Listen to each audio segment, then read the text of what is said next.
Hey there, it's Chef Jeff coming to you live from the Cybersecurity Kitchen.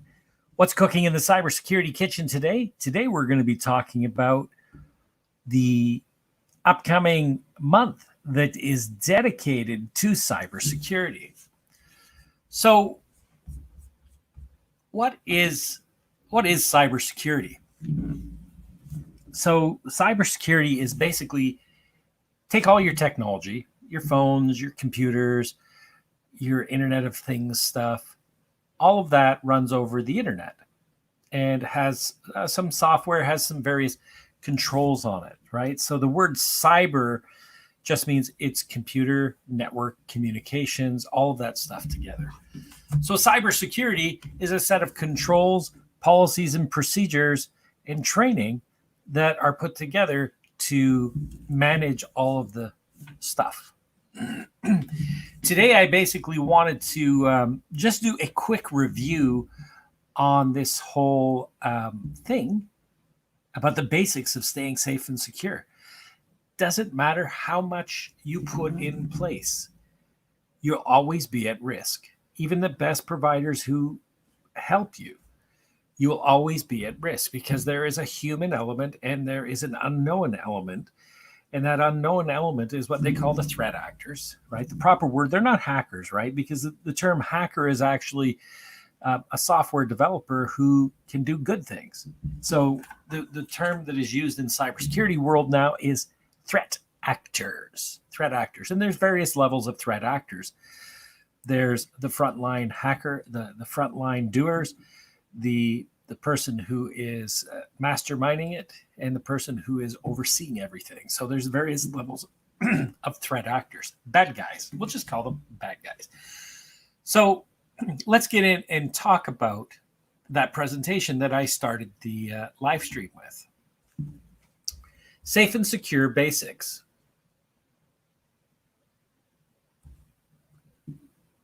So what are some of the basics of safe and secure? Supported operating system. Make sure that the operating system you're running on has current security level support. So Mac OS and Windows, Linux, and Android for the Chromebook and Chromebooks, right? And your iOS for your phones and tablets. Supported hardware. Why that's important is that after a while, manufacturers stop releasing updates for the built-in software that's on the hardware. So in the event that there is a threat that is known, the threat actors will use that to circumvent your security and do a cyber attack upon your device, your information. Cyber awareness training. There are a number of sites, cybersafe.ca. In an earlier live, I went over some of the resources that are available for training. And we also offer cybersecurity awareness training for our clients at Code Fusion Communications. Strong authentication. So you want to use unique, strong passwords, and you want to use wherever possible, use your multi-factor authentication, push notification to an application on your phone, USB tokens, whatever you have, and use multiple factors, right? Something you know, something you have, something you are. Something you know, username and password. Something you have might be your authenticator app, might be a token. Something you are would be a fingerprint. Passwords manager. There's a number of password managers out there, and I've expanded my list. So you can look at 1Password, Keeper, LastPass, Dashlane, and the list goes on. There's lots of them out there. So use one. The nice thing about password managers is if you're collaborating on projects, you can actually share the username between users who are collaborating on the project. So if you're using external resources, it's great. LastPass does that brilliantly. You can actually share without exposing the password if that's important. Device management. So you want to make sure that your phones, your tablets, your laptops are controlled from a central area. Microsoft has a device manager. Google has a device manager. Apple has a device manager. And there's enterprise level device managers that we can use to secure and control the devices based on the requirements, policies, and compliance requirements for the various industries. Real-time cloud backup. Make sure you have real-time backup so that as things are changing, your updates are being done.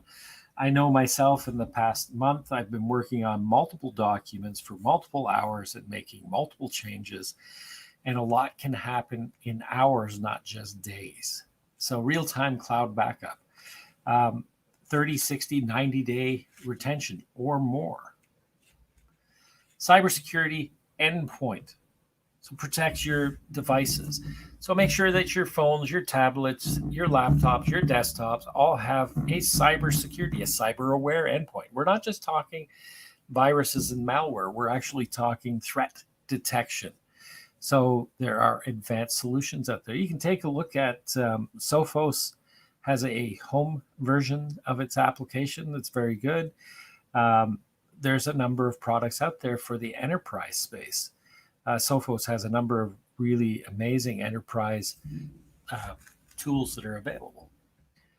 Anti-spam. Make sure that your inbox is already seeing filtered email, right?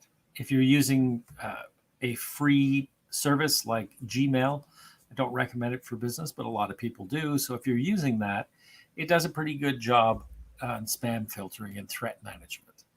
DNS filtering. DNS filtering is what you do is you're using a set of DNS servers from a DNS filtering provider.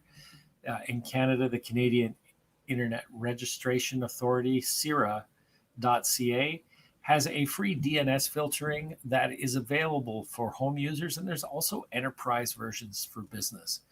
The DNS firewalls. Business class firewall threat intelligence. Now, here's something that's really cool, really technical, but really cool. You can get from Sophos, they have their home firewall, which is pretty much the same as the enterprise firewalls we're seeing. The management interface is very similar. You're getting protection for up to 50 IP addresses. So your home networks are pretty complex. So you can actually do things like segment your network out so that you can have a lab, you could have gaming, you can have your personal, your business. You can do all of this with these business class firewalls. Now, for your home use, you can use the Sophos business class. Well, it's the Sophos home edition of their business class firewall. It's pretty amazing. It is complex, so I'll just put that out there. So that's basically what we're talking about: safe and secure training, right? We can put all of this stuff in place. We can put all of these layers of protection in place to keep us safe and secure, and it all can be thwarted by the single click of a button. So click in the wrong place and you can undo all of the great things that you've put in place.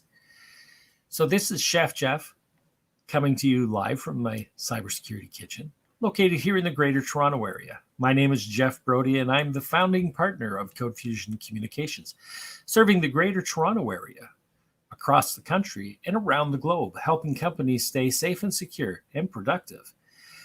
So, if you found this information helpful, useful, you think you know someone out there who would find the information useful, go ahead and click on the share button. Drop me a comment. Do some interaction. Let me know that you're out there. Hey, if you'd like to have a one-on-one strategy call, I've done a number of them, and they've been awesome and productive. You can go ahead and drop me a personal message, and we can set something up. So if you know a business owner, a corporation, a not-for-profit, or a charity that you think would benefit from this information, go ahead and do them a favor and do me a favor and click share. I appreciate you for tuning in. I look forward to talking to you in our upcoming edition of What's Cooking in the Cybersecurity Kitchen. And October is Cybersecurity Protection Month. Look forward to talking to you soon. Thanks, and bye for now.